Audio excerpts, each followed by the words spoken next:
the early 90s. Such a great time for cousin fucking.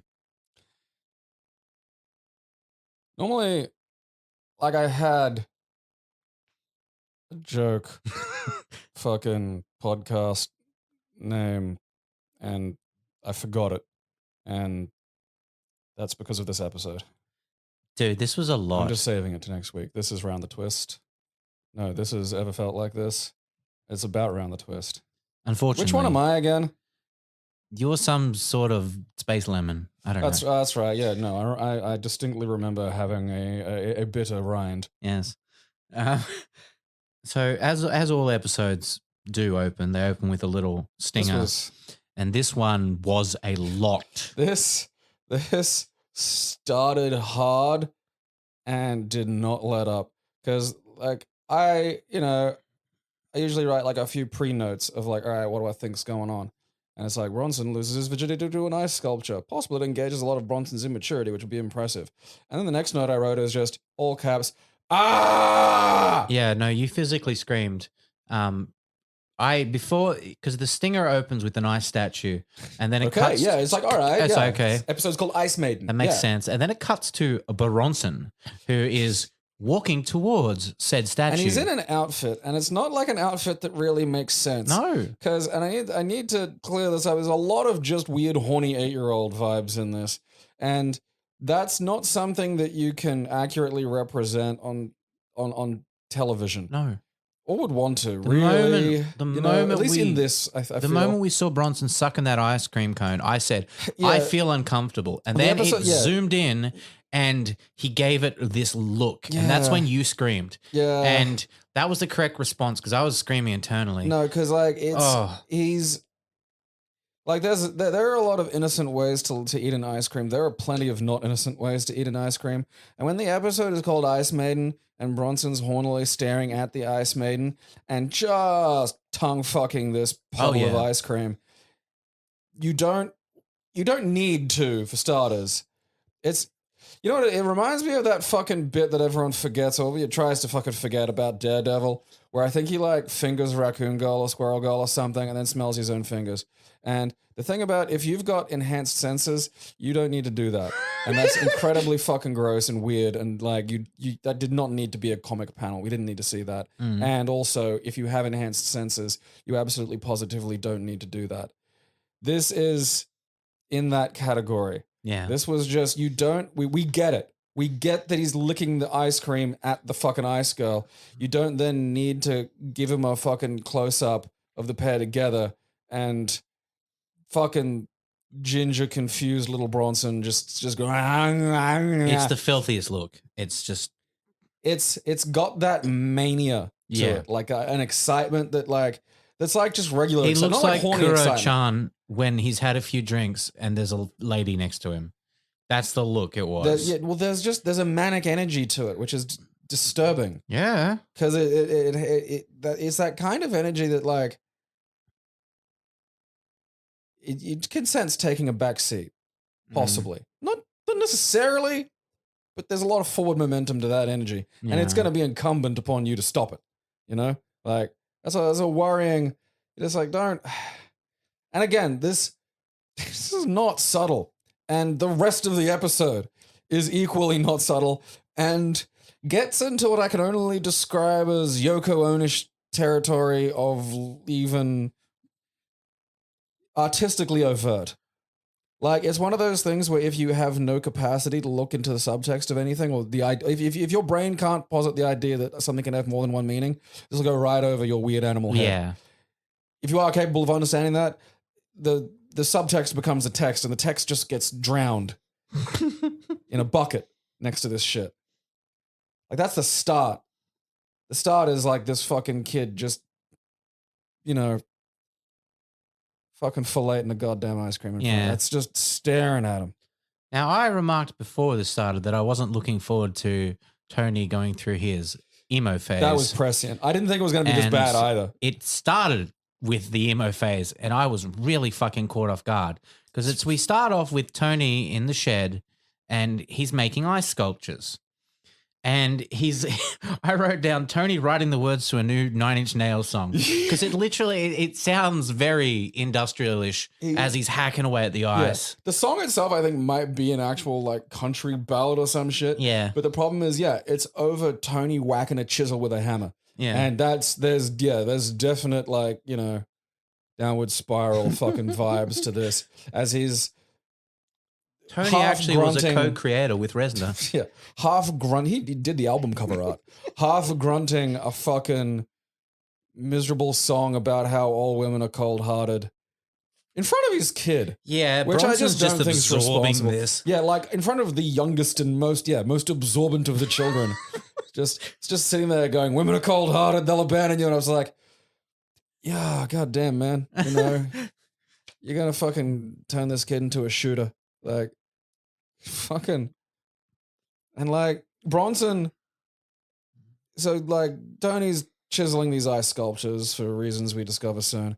And Bronson's already in the ice sculpture fucking, shed and is still going to town on an ice cream and still just eyeballing the Ice Maiden, which he's very clearly fucking obsessed with. Not okay.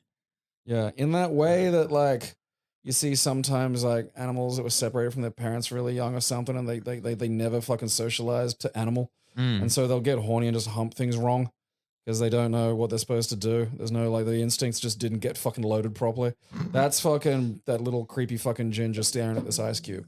He doesn't have like the controller, Yeah. He's looking at a video game he really wants to play, and he doesn't even know that there's something you got to plug into the box. When you got those little kids and you can just give them a controller and they're not doing anything. They're doing it. Yeah, and it's like, this is fucking great. Absolutely. Yeah. This is that, but for his penis. And then I love that Nell comes in and calls him Tony a traitor. Yeah. Because there's no context to that at first. None, no. She's just like, "You're a traitor." And it's like, what? Nell, steady on. To women? Like, I was like, I mean, Yeah, that's what I was thinking. I was like, that's weird. Yeah. It's like, all right, you got broken up with, but like, Maybe they broke up because he was sleeping with Nell on the side. I don't need that image in my head. That's with a good the rest of because again, the problem is like this episode had no subtlety to its imagery, so my brain is just literally just processing every fucking phrase into an immediate tableau I can't block. So what happened next? Did they end up going inside? Because I missed a spot here. Well, we had a brief cut to inside of Pete and Linda just talking to each other in the fucking brief moment of sanity they've got about how Dad's gone insane. And yes, that's right. Yes. We cut back to fucking Dad going nuts and talking about women being incomprehensible. And then Bronson goes, "Yeah, incontinental." And that fucking killed me. And it's like, I don't think you get to complain about like fucking women being incomprehensible while you're hornily staring at an effigy of one, Yeah. Like, you have to meet people halfway. You also hypnotized her. I'm going to always come back to that. You had a magic thing, a remote, and you used it. That's right, yeah. This is why, yeah, your relationship was built on a castle of lies, Tony. So Tony and Bronson end up coming inside. Yeah. And they're talking about how Bronson and Nell are talking how he's got a contract. Yeah, he's got a job basically for the next, I don't know, week or some shit of looking after his cousin Terry. And he got paid $10 for it, and he's thinking he's real smart because he got it signed in writing that like he was going to get $10 for this. He's already got the $10 and spent it. And he's already spent it. Yeah, which I mean, kind of I feel makes the fucking part of the contract a little irrelevant. But he has to look after his cousin Terry. But then he finds out that Terry is a girl. It's Terry with an I, and he is not happy about this. Fatal Fury Terry, not Fatal Cutie Terry. It was still with a Y in the subtitles. Yeah, but I feel like the feminine form of Terry is with an I. I reckon you could just do it anyway. I mean, you can mostly. It's like how chicks should change the name to Teriyaki. Well, that's what Terry with an I is short for. That's what No Terry wants you to know. That's the Terry secret. I've worked it out. Yeah, we spoiled that one for you. Sorry, Terry's. Yeah. So yeah, he's very adamant of not having a little redhead, mean-faced girl come into his room. The redhead element comes up so much, and I'm not entirely sure why. Well, Paul Jennings had a thing against redheads. I feel like that's one of those things about how like the conservative dudes will be, anti-gay and then get caught with just like a slip and slide made of dicks, Like that feels like one of those things because like I am a licensed due-paying rangabanger and I will not be shy about that.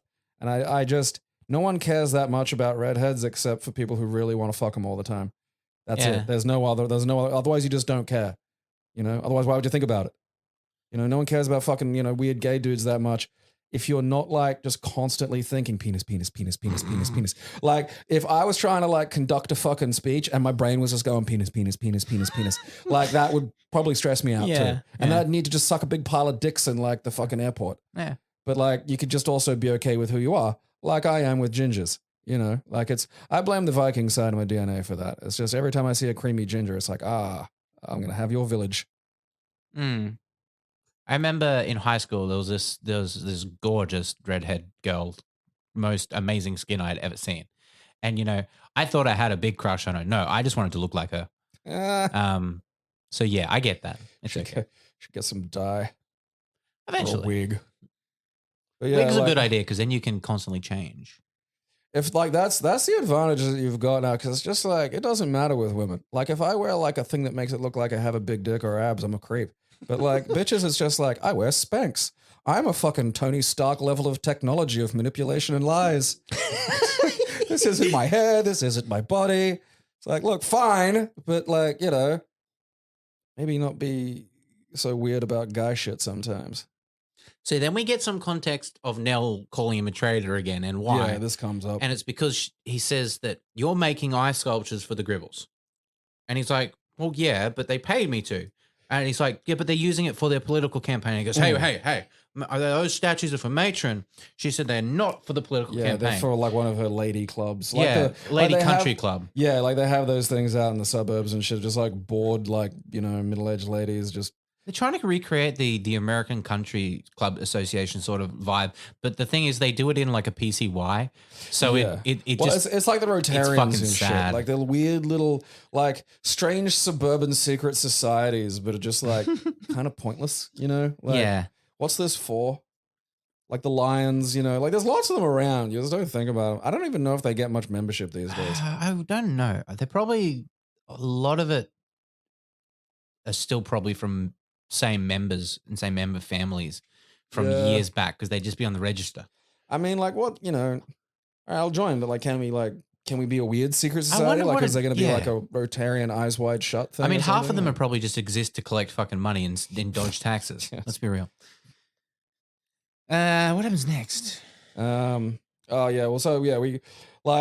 Tony is then going, well, all right, well, I just won't, do it. And like, I feel like he has, legal standing here. 100%. Because he's going to break the contract and then like Bronson just pipes up and goes, oh, I'll break the contract then and then Terry won't be able to stay in my room. And then Tony goes, oh, all right, no, I signed a contract, that's it. But it's like you signed a contract for the usage of the ice sculptures for a certain thing. Yeah. And like things like political endorsements and stuff are a very specific form. Like, those can be not part of like, if you go to like the Creative Commons and shit, there's all these rules about like certain levels of licensing. And like some of them you can just like, you can have it if you're just doing it for home. Yeah. Some of them you can have it if you're doing it for like a thing you're going to be displaying, but not really commercial. Yeah. Some of them might be like just, oh yeah, you're going to earn $5, but you're not a company. Yeah. Like there's all these different layers of shit. And I feel like it'd be that like I agreed to do these sculptures on, something that has turned out not to be true. Like you've violated, a part of the fucking contract. 100%.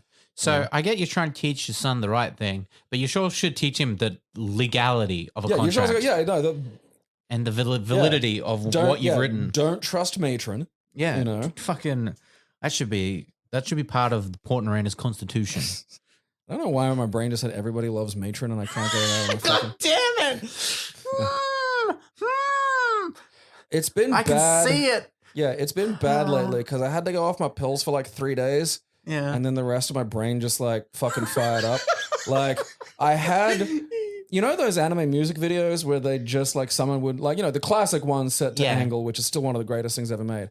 I had one of those in my head, but it was like for Seinfeld and based on that Rob Zombie film, More Human Than Human, but instead more Newman than Newman. And I could see it and hear it and taste it, you know? Yeah. It was like when I dreamt of that fucking Nick Cave cover of Scrubs by Destiny's Child, and it was really bare bones. It's just him and a fucking like acoustic guitar going, I don't want no Scrubs. Just like that. And I had to Google it when I woke up because I thought that has to be a thing. I didn't just dream that. And no, it doesn't exist. I'm really annoyed. Ooh, Scrubs, click, you know, like it fits, it works so well in my head. Yeah. I wonder what he's up to. So Tony goes, well, I'll honor the contract, blah, blah, blah. Yeah, that's right. And then we go upstairs and Bronson's chaining up his room. And again, the red head thing, I just think so. The red hairs are well. He's printed out on, the classic dot matrix printer paper. And it says no redhead girls allowed. And allowed is not the ALLOWED. Yeah. It is ALOUD. Yeah, allowed as in you just said that out loud. Yeah. Which is very funny. I love that. That's a very kid thing to do. Pre-fucking, spell checks and shit, man. But I mean, Bronson's got a whiz computer. Like, he's got some bullshit over there. It should be. That's right. Yeah, I forgot that Bronson was the fucking had the computer shit. Like, that was a season 1 thing that didn't really carry over. It's like fucking Linda's judo just never shows up. Yeah. I sort of missed that. Until last season when there's going to be a judo tournament and she's going to kick I hope ass. so, yeah. Like, yeah, no. Fucking Pete, Linda, and Bronson wind up accidentally in King of Fighters. They're Team Australia. Ah, that's good. It's just, yeah. They get to meet like fucking, what's his name? Gribble meets Rugal. Jesus. We get to meet Omega Gribble.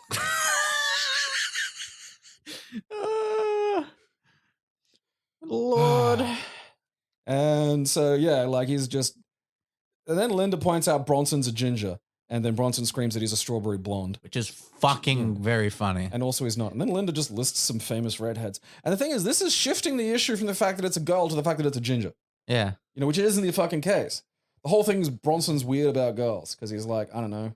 How old is he? I don't know why they were hyper-focusing on the ginger aspect so much. I feel like that might have been some leftover from the original story or something. Possibly, it's just, or like whatever the fuck weird issues fucking, Jennings. Paul Jennings really wanted to fuck Ronald McDonald. Fucking I see Ronald in everything I do. He's red. When my baby's walking down street, I see red, I see red, I see red. So do we go to is this the part where we go to them dropping off ice sculptures? Yeah. So after just like Linda's just really lifting redheads. I'm like, the ginger thing is coming up more than I'd think. And then, cut to the bullies unloading the sculpture. And, Nell is pointing out to Tony that this is very clearly a fucking political thing because the fucking ladies meeting thing that they're having this in is like coated with vote for fucking Gribble shit. And Tony immediately puts on his best 5-year-old voice. Wasn't me. Like he goes, I didn't know. Honest. Like it is just such a... It's dude, like... To be fair, he's an artist who lives in a fucking lighthouse. I know. Like someone like that can claim ignorance on a lot of things and it's just the way he immediately backs down. Yeah. It's just so quick. It's like, dude, you could just literally walk up to Gribble and go, what the fuck? I paid, you paid me to make these for a country club. This isn't a country club. Tony's capacity for confrontation just shifts with the seas. It's just like... That's why he lives in a lighthouse. I suppose, yeah. Like, because it's weird. Because sometimes it's like, he'll like stand up, and this is, it's not to say that can't be a characteristic. People have lines, and those lines are in interesting and strange places. But like, I fucking can't figure Tony's out. No, it's just, I don't know. It's just wobbling. Also, I guess if Gribble's not paying him for art, who is in this town? I mean, that's the other thing too, is like, this is a guy who makes art in a lighthouse in a fucking reject hillbilly coastal town in fucking Victoria. Like, I mean, I feel you, Nell, I do, but also this man has kids to feed. Yeah. And his job is artist. Oh yeah, that was the rough... thing I missed back in when the lighthouse and that cut to Pete and Linda. It's the one thing I forgot. They complain about Tony working all the time. He's working too much. I said to that, what, you don't like having food on your fucking table? That's his job. This is probably the first time you've had savings. He's a contractor. You get to eat tonight. You get a dessert. You know what? Like, I feel we're gonna have like a renaissance of this type of fucking sculptor because ain't no AI sculptors. True. Although I reckon you could set up a 3D printer to do some nutty stuff with some AI. Yeah, but see, the thing about a 3D printer with an AI is that costs money. Yeah, true. And the thing that most of these AI things get by on is any idiot can do it. True, very true. So like I feel like we're gonna enter a new dawn of You know what I'd sculptry. love? I'd love a giant. Just imagine on like George Street, right? You know where like the monument with like the flame is thing, kind Oh, of. the fucking yeah. Yeah, just imagine there a big 3D printer, giant. You can't touch it like it's all locked away and shit, Yeah. but anyone can use it to print just anything. It'll print some You shit. can print, yeah. Imagine that, the shit you'd see. I think that would be a good social experiment. How many dicks? 99% were dicks. Yeah, I'd just be like, we're filtering the dicks. So yeah, then back to the country club. Yeah, Tony gets a bit upset that they're using his work, obviously, for Yeah. other ways. And to which Gribble reminds him, "You've got a contract." And again, as you said earlier, the contract literally will say that for the country club.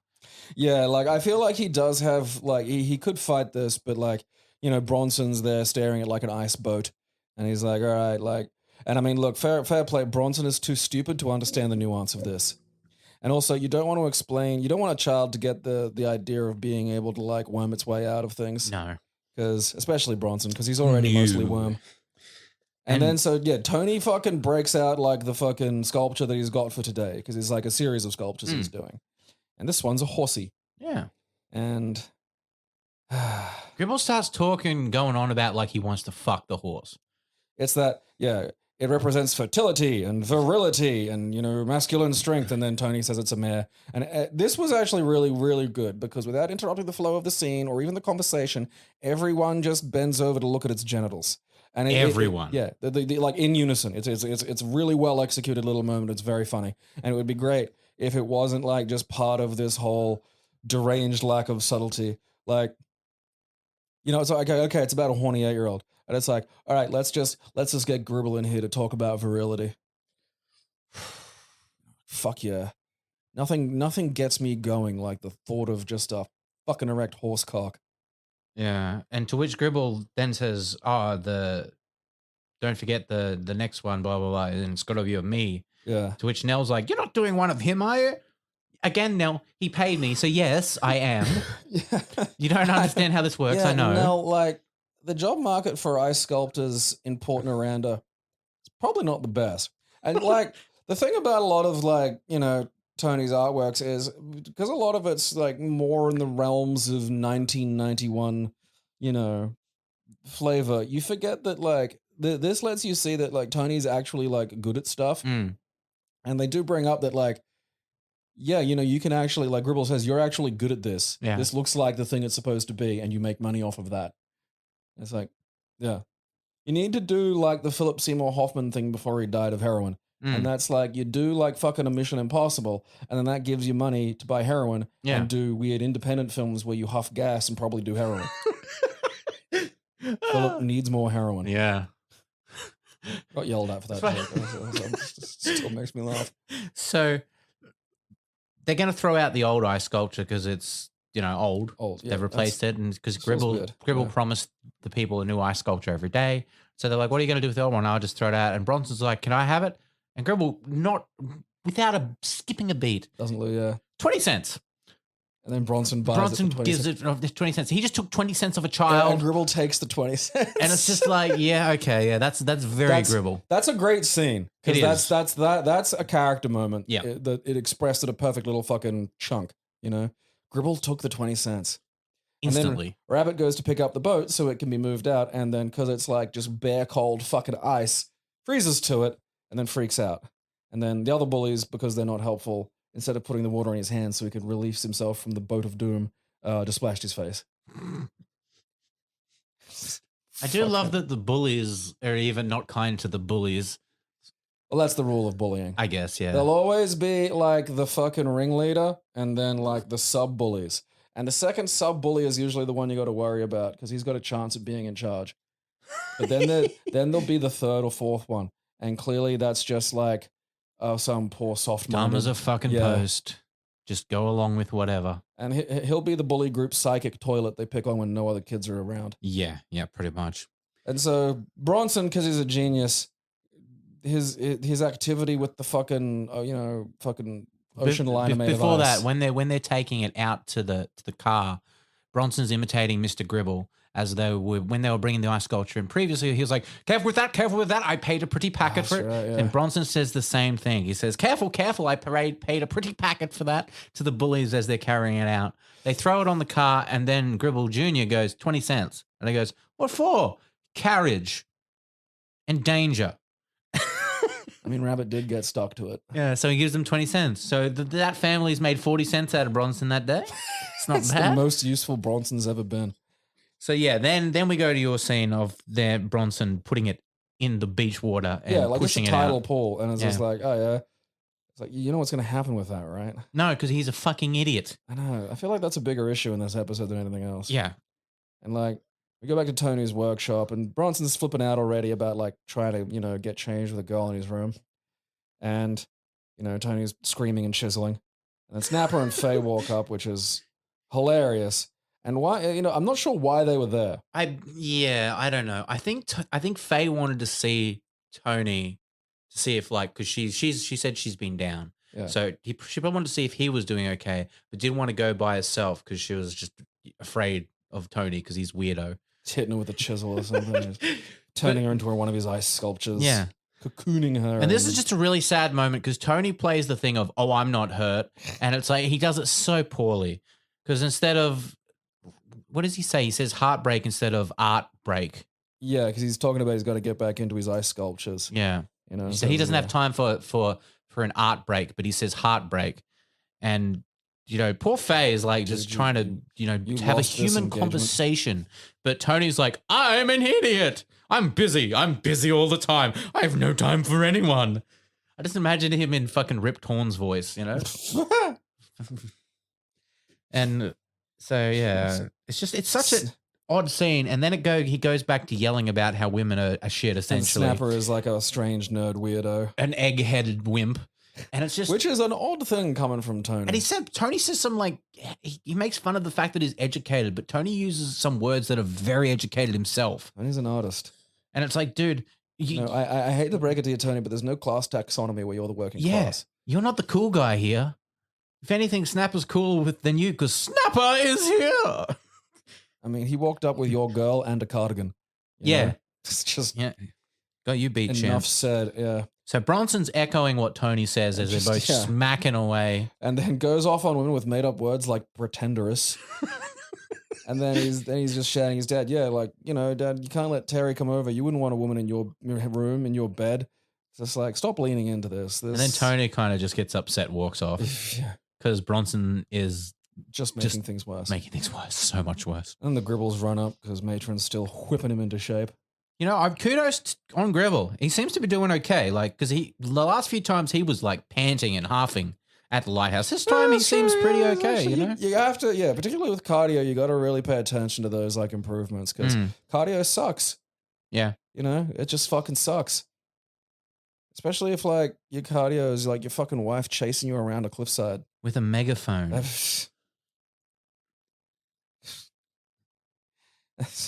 So fucking... We cut to the night, and Bronson's having a nightmare, and the ghosts turn up to look at him and just be like, oh yeah, don't forget about us. And they say that bad dreams are because of a bad conscience. Yeah, as they're watching Bronson thrash around in his bed.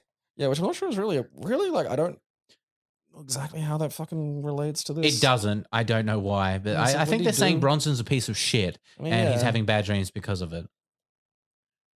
I suppose. And then we go into Bronson's dream world. We go into the fucking dream. And I wrote down, this looks like a Dire Straits music video. Yeah, there is a lot of 80s music video quality to this because they're in this white expanse and Bronson's tied to a red rock. And there's this insane ginger girl with hair going everywhere and red lipstick on. And Bronson's boat is on a red altar. And the lipstick girl is cackling and has a hammer and goes over and smashes the boat on the altar. And I'm just like, I can't. You need to be subtler. I can't deal with this fucking weird, year 9 imagery. It was a lot. It's just I don't need to see a kid tied to a massive clitoris while a ginger girl breaks his boat penis. I mean, Like, they obviously thought you did. yeah, so. like this is just disruptive. Yeah. You know, it's like at the same, I'm just like, yeah, you're just looking at this like, what the fucking fuck? So and the color is some they've like really oversaturated the color and So the distorted white it. is like incredibly, and there's like, you know, that kind of blur effect that like old video cameras used to do. And it's very like it's a very effective like coloring, but yeah, the context of it's just too much for me. Yeah. And so Bronson wakes up and starts yelling out that Terry smashed his boat, runs to Dad. And then Tony says the you know, the thing of this which stuck with me: a dream girl can't hurt your boat. And that was fucking hilarious. And Tony's back to sculpting his regular unsellable shit.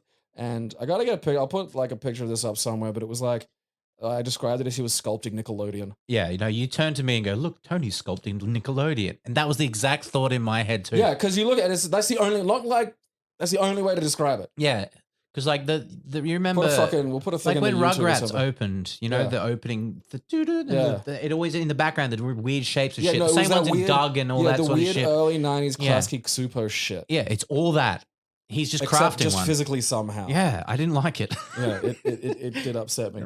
And now Bronson spends this episode just getting stupider and stupider because he's concerned about, you know, the woman is completely batshit. It's not like, you know, just having some girl in your room and it's like, yeah, how do I get changed? It's like, yeah, all right. It's like, maybe I want to have a night wank. That's going to be inconvenient.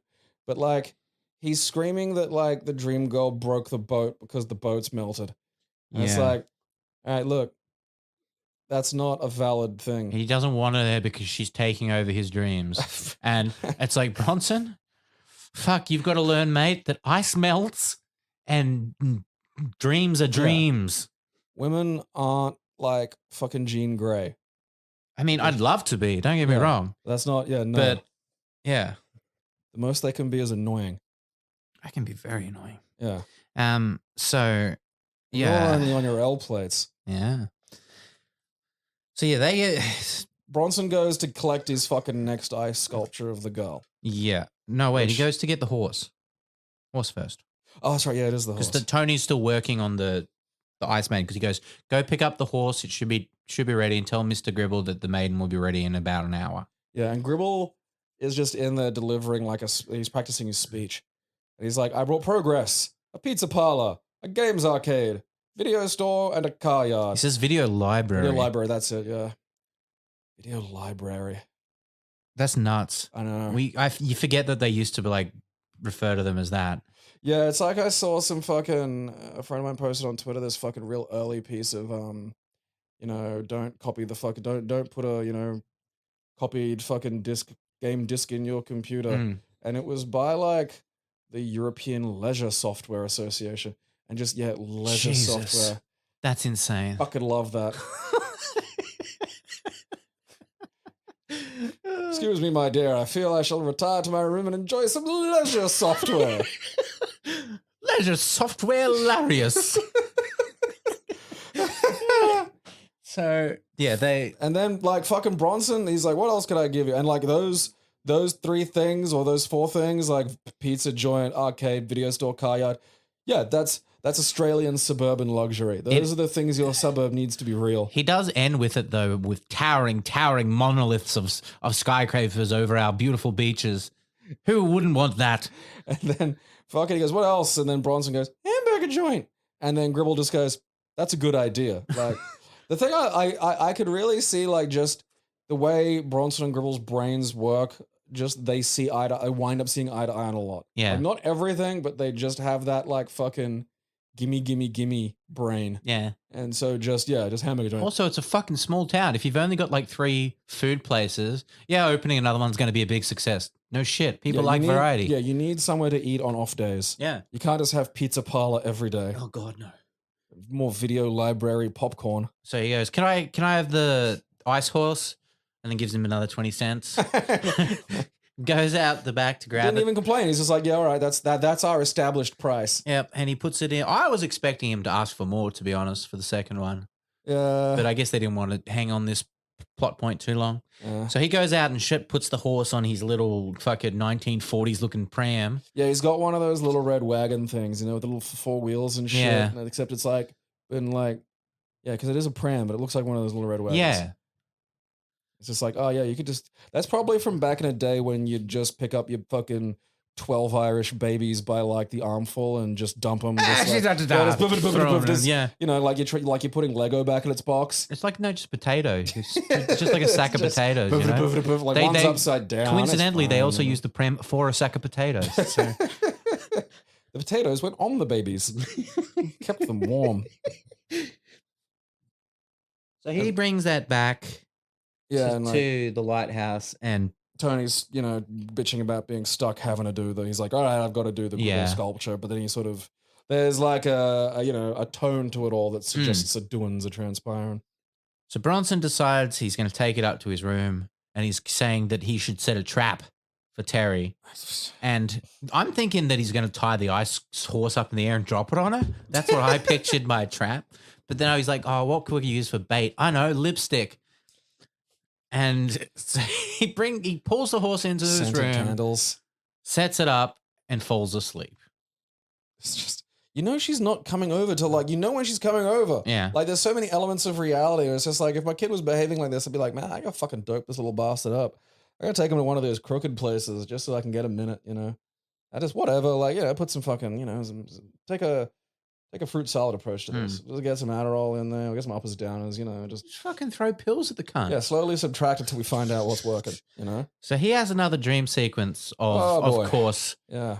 But this time there's some rad 90s CG lightning involved. Yeah, so this time, this is what I wrote. Another night in Bronson's dream with his deranged puberty dreams. Cackling Ginger melts Bronson's lady virility sculpture in front of him as he dangles like a scrotum, powerless. Because he's hanging from a hook. Yeah. And again, the red is really, and the horse is there, but it's like it's a virility horse, but it's a lady, and Bronson's staring at it and screaming, and the redheaded girl has fucking, 1998 fucking Undertaker lightning powers. Yeah. And is zapping it with red lightning and melting it in front of fucking, Bronson, who's just dangling there like a nutsack. I like this dream better than the first one. I don't like any of them. I know they exist. This does not have the level of subtlety or ironic non-subtlety that I am comfortable with. This is honest lack of subtlety, and that's terrifying. And one was like, let's show this to kids. We cut to Pete and Linda, who discover that water is flowing out of Bronson's room. Yeah, I'm like, and down the stairs. Pete and Linda find Bronson's wet dream. The imagery! Jesus. Yeah, because I didn't even think of that one. Oh, no. fucking no. When a lady melts your virile horse sculpture, you have a wet dream. He had a fucking wet ocean. That was a lot of water. A lot of wet. Because he had the horse statue sitting in a little yellow rubber inflatable boat. Yeah. Which I don't know what you think that's going to do. I mean, at least he's got the idea the water might be involved with it. And it just melts and runs down the stairs. And Bronson wakes up, of course, and thinks that Terry did it because he still doesn't understand how ice works. I know. Which is like, Bronson, I know you used ice before. I know you've put it in a drink and watched it melt. Yeah. Don't give me this shit.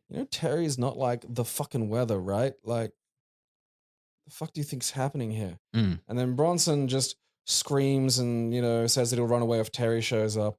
And Tony, in an astonishing moment of parenting, says, don't worry, Terry will just be another cold-hearted woman. It's like, don't say that, God damn it. You could just say, hey, Bronson, good, leave. No one likes you.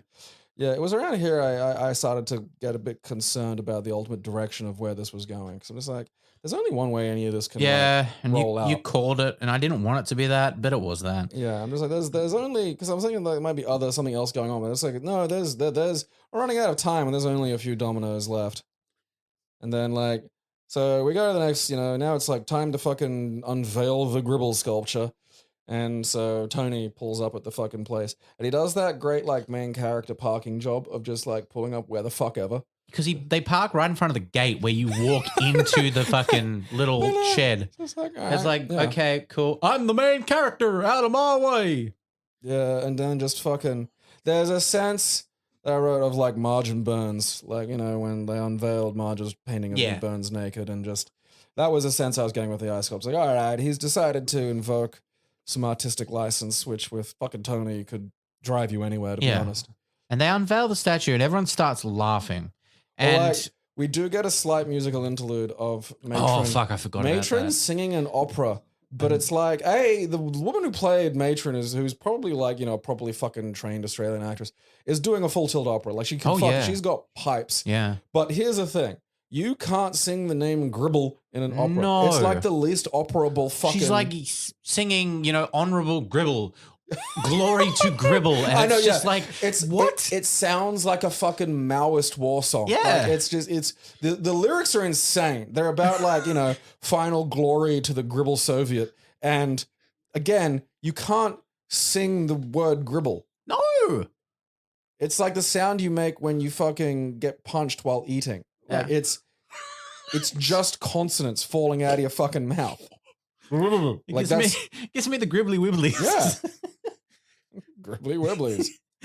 So yeah, they unveil the statue. Everyone's after the singing, and everyone starts fucking laughing. And I think the statue is going to be worse than it is, because what the statue is, because when Gribble ran up to the lighthouse earlier, it was to give Tony a reference photo of himself.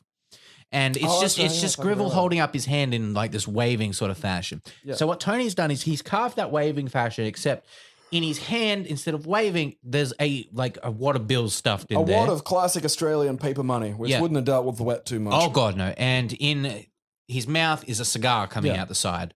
And in terms of like artistic comments on like, you know, developers, this is incredibly tame. Yeah. Like it's barely anything. He's contaminated like nature. He's not even like, he hasn't even made him like cartoonishly ugly or something. He's got better hair on the sculpture than he does in real life. He still looks like it looks like Harold Gribble. It kind of looks like the sculpture of Biff on top of Biff's like hotel in Back to the Future 2. Yeah. It's just that. I see that. Like it's what a tasteless moron would consider a good look. Mm. And like for some reason fucking Gribble, who is a tasteless moron, is upset with it. I mean, people do laugh, but it's just like they're laughing at you. They're still in the room. They haven't got up and walked out. Yeah, like if you just roll with this, you might be able to like, you know, keep... I mean, again, this is you holding some money. It's like, yeah, look, I bring prosperity. There you go. But that's a big part of Gribble's character, is that he's so vain that anything against him is he's just... an insecure little it's baby. the worst. Yeah. So Bronson... Now we get to the meat and potatoes. Goes out to the alley to collect the Ice Maiden statue that they've thrown out for the Gribble statue. It's in a rubbish bin. It's just on a pile of fucking garbage bags in an alley, yeah. And Bronson leans in and goes, I'll keep you safe, you know, I won't let her melt you. And he leans in and kisses it. And of course, it being as we established earlier, it freezes. And then so he grabs it with his hands to try to pull it off him, and it freezes more. And he tries to pull away, and they do have a really great close-up of Bronson's lips just frozen to this fucking thing, and them... a good lip stretch. It was. I think it's just legit done. It made me cringe. Like, that's how good it was. It was, like, I don't know if that was because it looked way too good for fucking like early. I think they actually CG. glued him to the statue. Yeah, I'm curious if they glued actual Bronson, if they had like Bronson stunt lips. They probably have stunt lips, to be honest. Or like he would have worn a prosthetic. And then they glued the prosthetic. Yeah. I mean, again, like I just feel like prosthetics and all that stuff are outside their budget, and you could just glue a child's face to something in the 90s. Just over the lips, you know. Oh, yeah. Like not a lot. I know, like I completely like, these days it's just like, you could probably buy a dozen of them online from fucking, you know, Wish for like $5. But like, you know, this is like 1993 or so Bronson is struggling to pull this statue. Wrestling his way out of an alley, fused to his waifu. And he falls backwards into his pram. Well... At first, like that happens after a scene with the bullies. Oh yes, sorry. Like the family are like, "Ha, we made fun of fucking Gribble," and then they drive off, and Bronson's screaming with this woman stuck to his face, which is hilarious. Yeah, and like to his credit, there's some great. I do have a deep appreciation for the comedic value of muffled screams. Yeah, and muffled child screams even funnier. So he's just like, and he's trying to turn on a tap. In order to get some water on, but he's kicking it in the middle. Not to one of the sides, straight dead in the middle. Like it's a T-tap. Like we're not talking about like a fucking, you know, glass knob. It's like you probably could get that with your feet. But he's kicking it dead center of the fucking, you know, bit your twist. So it's not working. No. And then the bullies spot him. And of course, that's Christmas to them. Oh, yeah. No, I wrote, the bullies roll up. They're doing God's work.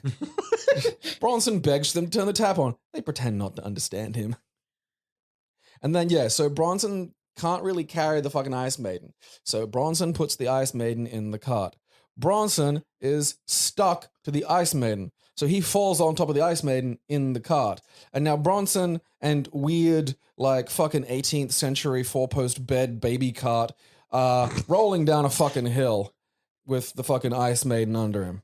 It had a very Mac and Me quality to it. Oh, yeah, no, that was, you said that. I was like, this is our Mac and Me, is this fucking shot of, like, the child, the ice statue, locked in a lover's embrace in this little fucking wagon just hurtling down a hill. And then, in the meantime, Tony has... Me, I think that was a real child. Tony has picked up Terry. She's with the family, and they're driving. Yeah. And, of course, the cart goes across in front of them. Yeah, and they see Bronson. Tony goes, is that Bronson? Yeah. And that is one of my favorite things in any comedy scene is seeing someone go flying past and going, is that so-and-so? It is a good one. Because it always just makes me chuckle. And so they all get out of the car and start chasing after the pram, which is going towards the docks. Yeah, it's on the jetty now and is just hurtling toward the water. And then it goes off the end of the fucking jetty with a really good... There was an excellent high pitch to the muffin. Yeah, it was just like... as he fucking goes off into the fucking water. Tony dives straight in to save him, actually showing a bit of parenting for once. Yeah. You're not supposed to go in head first, though. No. Because... You don't know what's in the water. Well, that and you lose sight of the person you're rescuing. Very true, yeah. Because, back when, I went to a school that had, a swimming pool. And, there was a big thing about pool safety when I was a kid. Because, people just used to not have fences around pools. And toddlers just go, bleh, bleh, bleh, and then just die. It was a really common thing. And because Australia being coastal and shit, they were like, all right, we should probably stop our citizens from just dying in puddles. Yeah. And so there was, it was a whole thing. All throughout primary school, we got taken through, not just, basic how not to breathe water, but, here's how to jump into water in a way where you can keep your head above the water and keep an eye on who you're trying to fucking catch. Because once they're fucking down there, it's like, all right, good luck. Yeah, true. So yeah, he jumps in the water. We see the Ice Maiden float up by itself. Finally free from fucking Bronson. Tony eventually comes up with Bronson, and we get this is just the worst. It is the fucking worst. Just the inevitable. So Bronson's looking up at the jetty, and there is Linda and Pete, and of course his cousin Terry, who is going to town on an ice cream cone while smiling at him in just the creepiest way. Bronson realizes, and then Tony goes, "Yeah, I based the Ice Maiden on your cousin Terry." So, and I kind of figured that out earlier, and that was, I'm just like, this all works if you just made the girl fucking even incest porn knows to slap step in there. You could have just gone, it's one of Nell's relatives. Yeah, Nell's fucking grandniece. There's a lot of ways you could have gotten around cousin fucking. Bronson and this episode did not do that. A light goes off on his head. Ding! And a light goes off on her head. Yeah, and they're staring and looking each other eyes, and there's just fucking tonguing this fucking filthy look Bronson has of just, I'm gonna fuck my cousin. Yeah. Terry gets the whole ice cream in her mouth. Yeah. You don't need to do a full lip wrap on an ice cream. So if they ended that episode just with that smile, I would have accepted it. But no, they go a step fucking further. Yeah. And they're climbing out onto the dock. Of Bronson clearly awkwardly floating. And it's all of this would be fine if it's not oh yeah, that's your blood relative. So they're walking up on the dock and Linda goes, "So Bronson, where's Terry going to sleep? In your room?" Yeah. And Bronson just immediately goes, "Oh, definitely." And it's like, dude, no. Jack me off. Because Linda says it in a voice because she knows what is going on. Yeah, everyone knows what's going on. No, fucking, Terry has that fucking, again, it's you'd found something as... it's like she hit puberty before Bronson did. She's a fucking manic pixie girl and she just found fairy lights for the first time. So that's that. But just Bronson saying, "Oh, yeah, we have an old saying in my family," and I just shout, "We have sex with our family." It's this is there's no other, that's what this whole fucking, the whole funnel of this episode has been building toward is something that would be better if it just wasn't a blood relative. Because it's all right, look, you're going to make 8-year-olds fuck. We can just pretend that's not going to be what's happening. But all right, You're going to do that. And you're going to make all the horny stuff in this, not like kind of like, all right, like puppy love kind of shit. You're going to make it very physical and biological. You're going to engage a lot of, very specific, glandular and, fluidy imagery. And you could have just not done any of that, and it'd be like harmless. It'd be peck on the cheek kind of stuff. You'd be like, okay, this works, and maybe we could just ignore the cousin thing, like we pretend Luke and Leia didn't kiss, and then they don't do that. They don't only don't do that; they go hard in the other direction. It's just the fucking Terry didn't have to be fucking wolfing this ice cream down. It's like, and then she goes staring at Bronson while Bronson's just staring back. Like, I don't know if that happens, but like, as two people who are just like related and into incest, is like a light bulb just go off in them at the same time? Is there some kind of fucking pheromone that we don't know about? Like, so she then hands him the cone in the very last scene and goes, "Want a lick?" And the cone is pretty much done by this point. The ice cream is down below the rim. It's just her spit. And Bronson goes, "Yeah," and just like the ends with him going to tongue the ice cream, and it freezes on that, and it's just her spit. It's just like, no, please Mind stop. if I spit in your mouth? I am very uncomfortable. Very, very uncomfortable. To make matters worse, there was a deleted scene that wasn't even in the episode. Yeah, it so comes up in the credit. A bunch of like that stuff that I quite like, but some of it's like deleted scenes, maybe some alternate text and just other stuff, and some of it's like stuff that's mentioned in the episode, but maybe we didn't like. Maybe it was cut and we didn't see. Like fucking what is it like? She-Hulk does that where in the little fucking end bit where they're fucking doing the little court drawings. Yeah. There'll be drawings of stuff that's mentioned in the episode. Yeah, exactly. And it's like, that's a nice way of like getting people to bother sitting through your credits. And like, they kind of did that, but yeah, they had like a dream sequence they deleted, which was just Bronson tied to something and the fucking, Terry just pelting his face with pink goo. It's just like, no, please. We've had enough. Yeah. We're not just like this. Again, this isn't the season finale. There's still more episodes. It really feels like there's someone's like actual like degree in film that's just been screaming to be let out in this fucker. It's like, you know what, fuck it. Yeah, I'm going to pull this shit. No one's going to know. No one's going to figure this out. No one's going to understand that the giant red rock means, All right, it's cousin fucking. It's Portland Miranda. That's just fine there, You can, provided it's not like your mum or your dad, there's no one cares. Any family goes in Port Miranda. It, like, the thing is, like, again, functionally, in a lot of ways, this is a perfectly fine episode. Like, in terms of narrative construction, it's actually reasonably solid. I mean, maybe some loosely explained fucking elements, but, like, the thing of, like, Gribble and the ice sculptures is a really good forward momentum that brings everything along with it. Yeah. And provides like the really otherwise batshit insane nonsense of Bronson's continuing fucking psychological breakdown. Kind of a tool to keep from getting caught up in itself. Like the sculpting and the Gribble and all that shit gives a reason for us to just like cut away from his horrendous dreams and to move on to the next thing and to sort of force Bronson into like, progress. But like, none of that matters because a fucking ginger girl melted his lady horse penis. The thing that sets this episode apart from pretty much every single episode in the series so far is this one had no supernatural elements. Apart from the ghosts. Yeah, they're a separate. Yeah, I know what you mean though. They're like the ghosts don't count. Yeah, the primary narrative of this episode had zero supernatural. Did the fucking turtle one have any aspect? I mean, the feet. Yeah, the feet's not fucking. That's ridiculous. Yeah. Yeah, I know what you mean. Yeah, nothing else. Yeah, kid got frozen into a thing here. And it wasn't like for the whole episode. No. Because that's how my brain remembered it. It was a whole episode thing. Yeah. So I probably just blocked out fucking, 9-inch Tony going on about fucking women. I was like, why do I want to fucking remember that? My name is Tone. I cannot bone.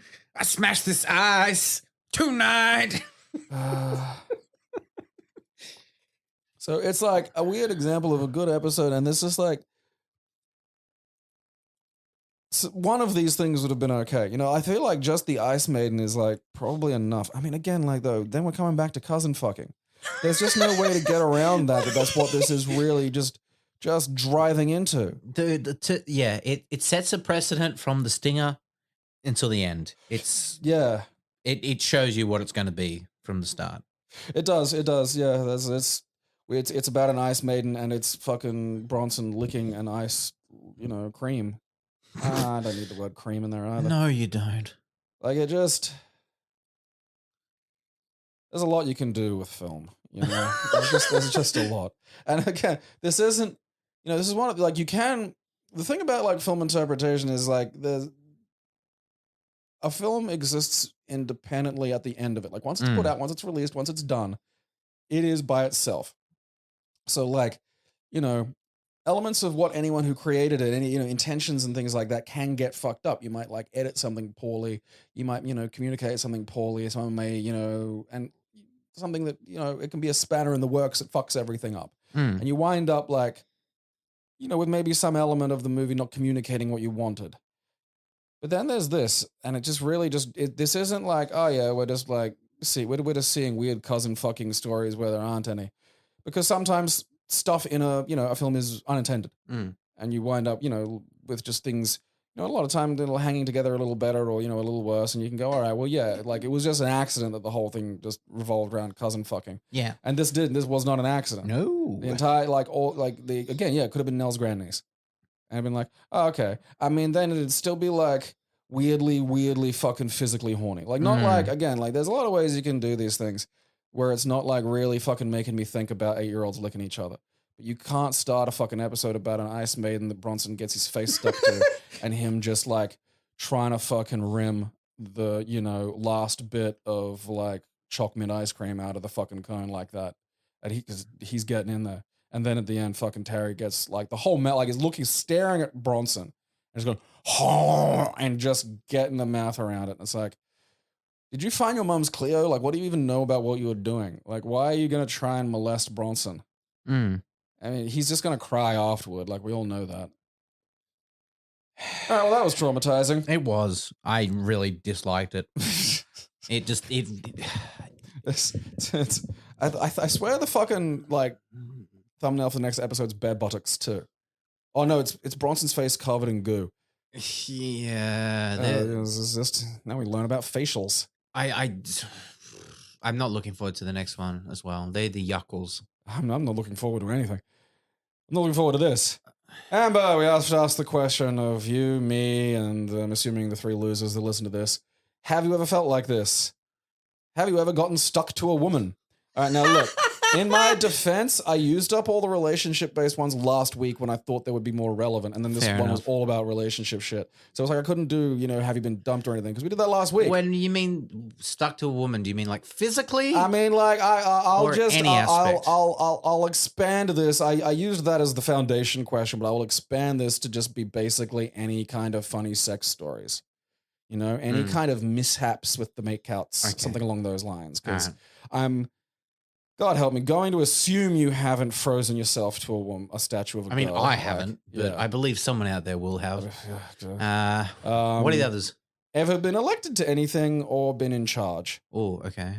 Ever made any bad deals or decisions? Oh. And then the wacky question, would you fuck a cousin? I feel you could change that one as well to include, have you ever been attracted to a cousin? Okay.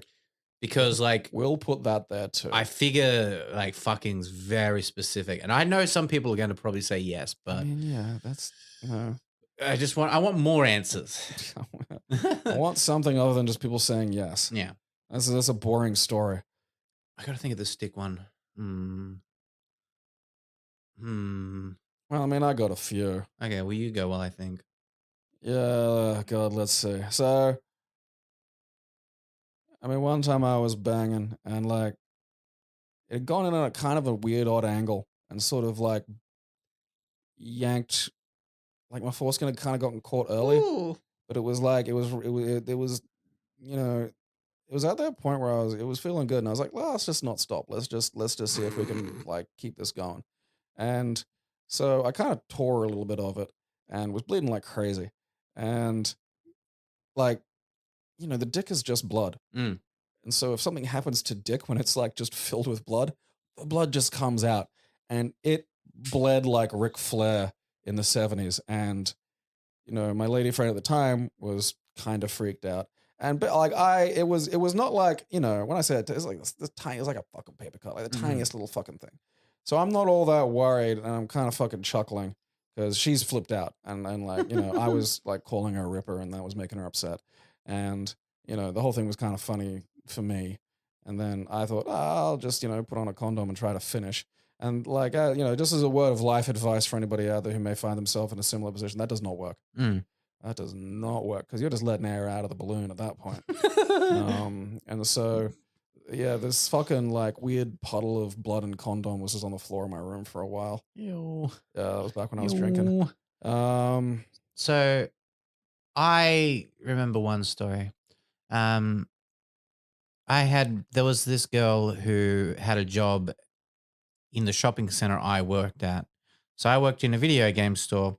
And she was a real life pop-up in the mall. So one of those people that interrupt you as you're walking through to try to sell you something. Oh, yeah. I fucking hate those people. Yeah, but so like she'd come into our store because it was just outside and, talk to us when she wasn't busy or whatever. Yeah.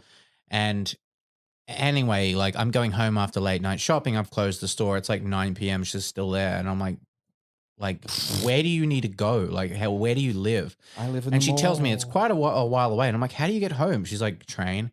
And I'm like, girl, you're going to get stabbed. I'm like, do you want me to take you home? She's like, oh, okay, that'll be fine. So anyway, we went over to my house so I could get changed because I lived across the road from where I worked. And it was luxury apartments. We had a pool and shit. She's like, oh, can we go swimming? Blah, blah, blah. Anyway, we end up fucking in the pool. And then stupid me doing stupid things booked a weekend at Noosa, and we went down to Noosa for the weekend, and she was from Finland. And I have never, ever, ever encountered a more voracious woman in my fucking life. So we drove down there that night. We fucked for hours. I had to get up at 5 a.m. to drive back to Brisbane for work. Hence the dumbass me part. Drive all the way back after working all day. And that night we fucked for 5 hours straight. And Zap Brannigan's line, the spirit is willing, but the flesh is spongy and bruised. That's what it felt like. I have never, ever, ever pushed myself to that limit before. I never, ever want to again because that fucking sucked. Yeah. But she was just like, more. And I'm like, what is wrong with you? Yeah. I get you only see the sun for 6 months, but please. But she was a very clingy, crazy one because she like wanted to have my babies and shit, and yeah, it was intense. Yeah, so a woman got stuck to you. Yes, and like I know, like yeah, so that's Get me pregnant. It's just like new. You've only known me for like a day, right? like even ignoring my feelings about you, has it occurred to you that I may not be all I'm cracked up to be? Yeah. And I feel like if I'm the one thinking of that this is probably not, if I'm the one thinking, hey, maybe you should think about who I am as a person, it's just like, I think I'm learning something about you in this process. What was the second question? Have you been elected to anything or in charge? I mean, I've been in management positions at work, so I've been in charge. How'd you wind up with those? I'm assuming you just sort of battlefield promotion. Well, when I worked in video game stores, yeah, I started off as just a salesman, and as we opened more stores, they take B guy, and then you became head B guy. Yeah, they take a manager out of a store, and then to put them in another store, if they've done well and stuff. Yeah. And so we moved management around and just eventually up. We've promoted you to other store. When I got out of that position of work and I worked at Time Zone, I applied to be a manager off the bat because of my management experience. And boy, that was a trip working at Time Zone because I worked for a Greek fellow who was very traditional Greek in a lot of ways.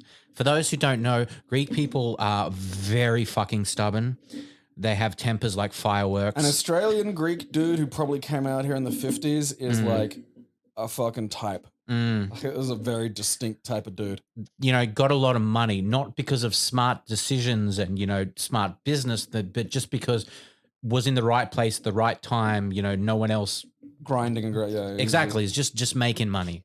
It's not like that's the thing. These people are good at making money, but they don't. If you said what's your skill set, they wouldn't be able to fucking tell you. Yeah. So yeah, working there was interesting because I'll never forget it. Because the way claw machines work, if you don't know, claw machines are rigged.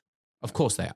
They have a setting in them, and I can open it up and program it and go, okay, after X amount of tries, the claw is going to get more voltage in it, so it grips longer. Or whatever, harder, all that sort of shit. Yeah. So you basically go, I wanted to give out a prize every 100 goes or whatever. Yeah. The big no-nos with claw machines is you need toys with around the same weight because if you've got something that's huge and something really tiny, the weight's off. Yeah, then the whole setting you've got doesn't make sense. Correct. It's not going to know and that's what he taught me. He said, to make sure this. And I come in the next morning, all the machines are fucked. Different weights completely. I start freaking the fuck out and trying to change them all back. And he comes in and he goes, what happened to all the machines? And I go, they had all different weighted items. And he goes, I set those up. And I'm like, fucking what? You literally told me not to. I just had to walk away from the conversation. I was like, okay, John, sorry, I'll change it back. Off I walk. Because there's no point in arguing. But there, that was the sort of place it was. That was the place I worked where we hired a new guy who had a rat's tail. And he worked there for 3 days, and John says, you have to shave your rat's tail or you can't work here, and then fires him the next day. And it's like, dude, if you were going to fire him anyway, why'd you get him to shave it? Yeah. That's cruel. Now he joined the dark side. So yeah, I was in charge there. That was fun. My employees liked me, so it was always good. Yeah. I don't think I've ever been a manager of anything. I mean, I suppose elements of teaching and instructing martial arts and stuff. We've done tournaments. That's kind of being in charge in places. Yeah.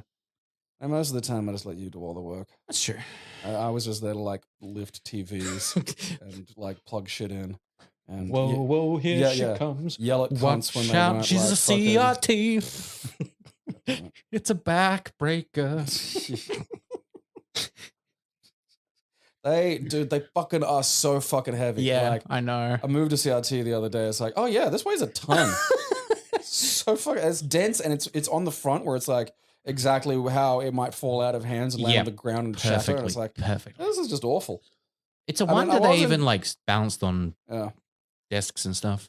Well, you had to have a legit mahogany fucking iron bark desk. Yeah, that's where we got the demon cabinet. Yeah, where it's oh yeah, you want a TV? All right, here's a huge heavy piece of furniture you need. Oh, okay, this is how this works.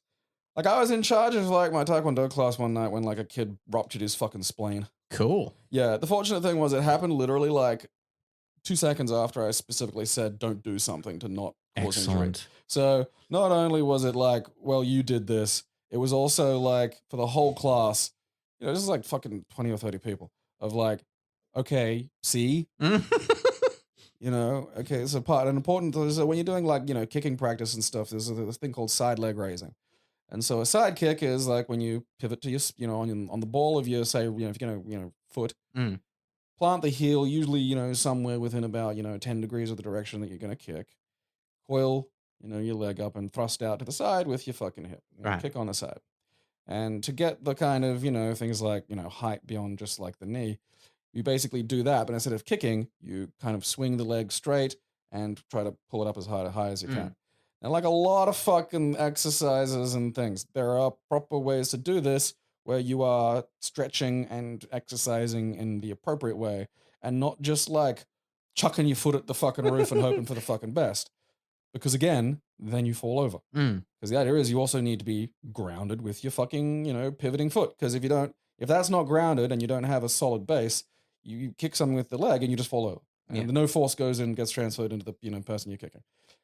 And so again, do this, but, don't just fling your leg up. Do it controlled. Think about using your fucking oblique, stuff like that. There's all these things you're supposed to do. Don't just throw your leg up. Next one. Whip, bang. And the fucking noise he made was bad. I'm all right, he's probably just winded. Because no one thinks, oh yeah, you've exploded something. And then I was just, you can't breathe. All right, just sit down. We'll get some water in you, and when when your breath comes back, you can come back and what have we learned? And then so like we do like 2 more, and then I'm looking at him and it's like, oh, his blood is gone from his face. Ugh. Yeah, like just deadly pale and like sweating. I'm just like, hmm. And so we are, just immediately was like, all right, no, this is weird. Ambulance. So what happened was when he fell down, his elbow went into his side. That hit his rib. The rib broke, and then the broken bit of rib went into his spleen. And so long story short, doesn't have spleen anymore. Yeah, that's fair. Yeah. And I think I was elected like class president or something in primary school, but I didn't want to do the shit.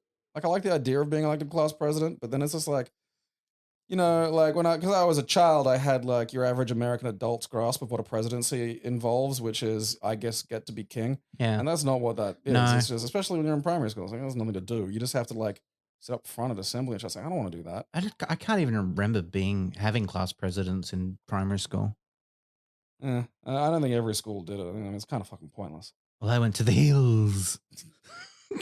The hills have children. The hills. Haven't he made any bad deals or otherwise, significantly bad life choices? Bad life choices, lots, but I feel that's a bit too broad. On the gamut. Well, I mean, like I like the idea of deals. I mean, yes, I have made a bad deal. Did you buy something? No, stupid we sold something. Ooh. And we sold a fridge on Gumtree. On Gumtree, right. For $50. $50 fucking That's dollars. Good for a fridge. Right? It's a small fridge. It's still stand-up full fridge with a, freezer bit and everything. It works and all that sort of shit. And these people come over to get it, and they have a trailer. And they're like, I don't think it will fit. And it's like, I'm like, lie it down. They're like, oh, you can't lie fridges down. I'm like, yes, you can. You need to leave them to settle for at least 24 hours for the gas, especially this one because it's an older model. Okay. Fucking take it away. Give me my $50. We get a call an hour later. Hey, the fridge isn't working. What do you mean the fridge isn't working? Oh, we plugged it in and turned it on. It worked for a bit, but now it doesn't. I'm like, yeah, because the gas, like I told you, you've fucking done exactly the inverse. And they go, well, we couldn't wait. The kids needed it. And in my mind, I'm going, what? The kids needed it? What do you mean? You're doing the Simpsons thing of, in every cartoon ever of just opening the fridge into a room, aren't you? Try to using it as an aircon for the kids. Needed it. And that's a weird excuse. Like, what's that supposed to explain? Yeah, I know. But we were just like, yeah, look, no, fuck off. Leave us alone. They kept calling. They kept texting, blah, blah, blah. I drove over to their house. Knock on the door, go, here's $50. I do not ever want to be contacted from you again. The kids needed it. What do you fucking need? What do you mean? Like, I'm like, look, just do whatever. I don't want it back. I don't want anything. Just won't fuck sit off. On the trailer. It's like, well, why'd you bring a trailer? What do you think was happening here? How else are you going to transport a fridge? You dumb fucks. It's like you didn't win a fridge. Like a fucking thing. Like, oh, how am I going to get this home? You went online onto Gumtree and were like, fridge. What did you think? What did you think was happening? Like, were you expecting it to be even smaller? Like, were you think your bar fridge? Fucking goddamn. It's like, I fucking saw something on a fucking video online of like a guy at Bunnings getting a Bunnings employee to lower what looked like fucking, 100 kilos of sand. It probably wasn't even that. But it was a big ass goddamn, like, those big square, like, industrial bags that you'll see full of like, recycling, like car bottles get jammed. Yeah, it was like that, but full of fucking sand, right? Jeez. And this guy is telling the Bunnings employee to lower that onto the roof of his car. Now, bear in mind, there's no roof racks. The bag's just open. He's insisting it's going to be fine if it gets lowered onto the roof of his fucking goddamn consumer vehicle. And as it lowers, you see it slowly crush the roof in, collapse kind of into the fucking, like, the roof stays up, but it's like flat and mushed. And then just sit there as a bag of fucking goddamn sand in this idiot's fucking car. And then he gets upset, like something, the employee's done something, and the employee just backs the fucking, forklift away and then goes, bye. It's just like, this, off I go. Like, it's on your car, now it's your shit. Yeah. You fucking cretin. That's so funny. Like, I say this to someone, like, I've been in situations like, oh, how am I going to get this home? And these are my problem. Yeah. Like, I go, yeah, it's my problem. I've put myself in this situation. I've rolled these dice, I'm not going to sit there and go, oh, how the fuck do you get that into my fucking, like, at least just fill your boot with sand, At least figure that out. Like, the best part is if the roof hadn't fucking crushed, it's like, it's just an open bag of sand on the top of on the top of your, Yeah. like, sticking up by, like, you know, about 75 centimeters. Like, the second you turn, all of that's just gone. People are so fucking dumb. So yeah, that's a bad deal for me because I didn't make any money. If anything, I I lost money having to use petrol to get to the guy's Yeah. house. But I agreed to go work in Melbourne. That was a bad deal. I got tricked. I'm not tricked, but like I was very drunk. I was just like, yeah, it'll be fun. And I'm like, yeah, you know what? It will be fun. You know, friends, a bartender tricked me. yeah, it's fucking. It's one of those people I've known for fucking ages. So it's just like one of those things where it's just like, yeah, you know, you're a dear old friend of mine, and I trust you. And it's not like they're lying. It's like also they're only seeing the bright side of this. Yeah. And then it's just like, because like I think about this a lot when I see shit about like, you know, unemployment and whatnot. There's like people will be like, I've got jobs and no one to fill it. And it's like, okay, what job? And it's not like a career, you know, where you're getting a salary and it might have like meaning and potential and advancement or something for like years, you know, a contract where you're going, I'm going to be out here for X number of years. I'm going to make X number of money. I can base my fucking, you know, days and movements around that. And it's always some moron who owns a cafe. Like, I need a barista occasionally. It's like, no one's moving to Roma for like that. You fucking dipshit. Yeah. Because it's a casual job. Yeah. You need casual people around you for that. Moving interstate is not a casual fucking job behavior. So that's what I did. I moved interstate for like a casual job. And that was when I was like living above the bar because like I could never afford rent anywhere in like fucking Melbourne.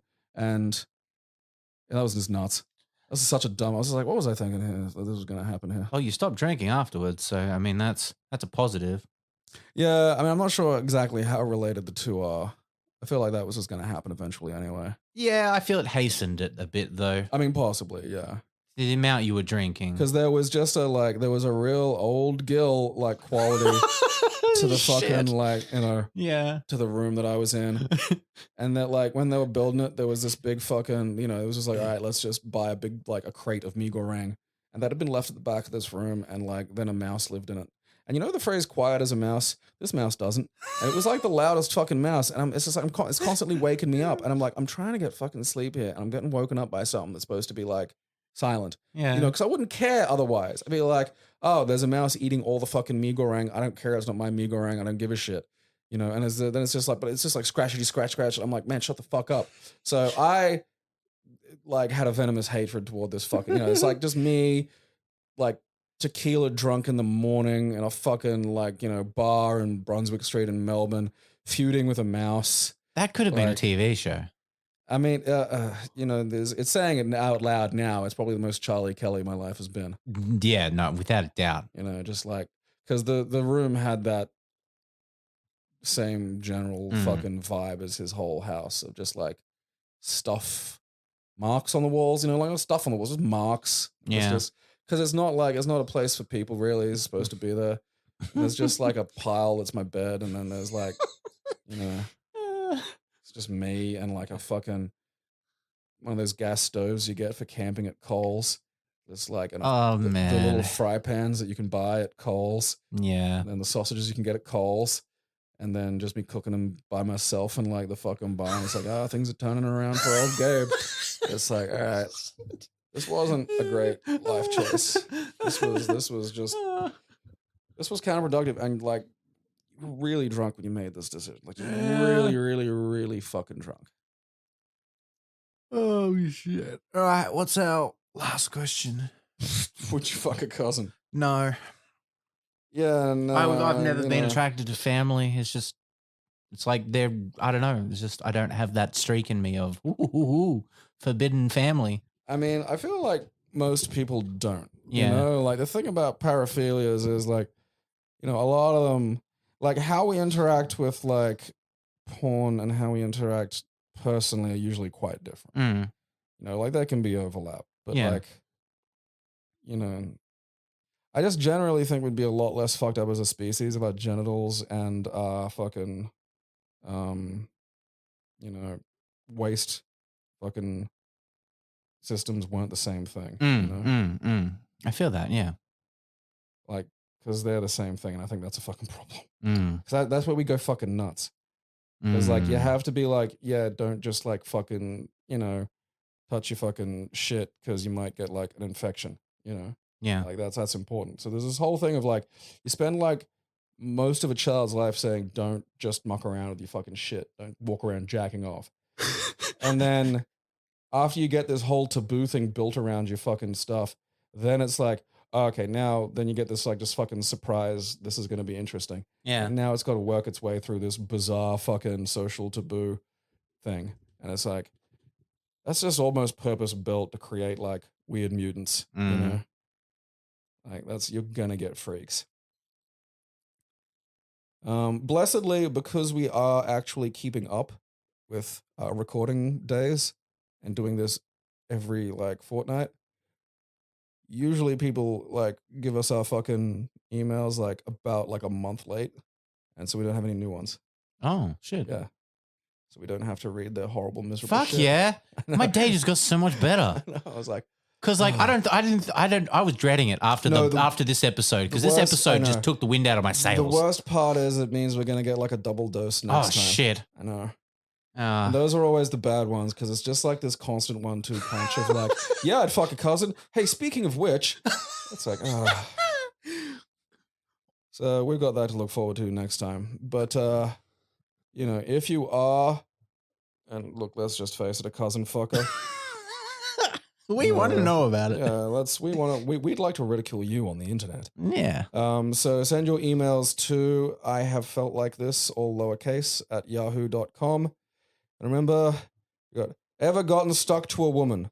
Or, just apply your own weird sex stories to that. Ever been elected to anything or been in charge?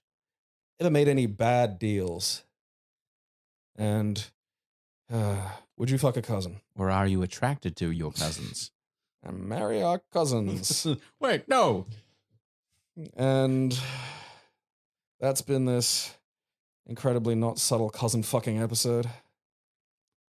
I'm your cousin Gabriel. You can find Gabe on Twitter at Cousin Gabriel on guard. Well, just Gabriel on guard, all lowercase, no E. You can find me at Ambercules. Oh. I hope you've enjoyed this episode because we fucking didn't. We'll see you next This is a brutal week. one. If you ever want to get an idea, just watch this episode. Just watch the episode. Yeah. They're on YouTube. Sometimes I link them when I can be bothered, but a lot of people just like, I don't need to watch it. You guys tell it enough. And I'm like, okay. I still think you need to witness it because there's a thing of horror. If it comes up blocked, maybe use a VPN. It's on YouTube as well. Yeah. No, but like some people get it blocked on YouTube. Oh, really? Yeah. Yeah. Fuck that. Fuck, I know, right? Yeah, Geolocking Australian shows. That's just weird. The shoe is on the other foot now, and the foot's a hand. We'll see you next time. Bye. All right.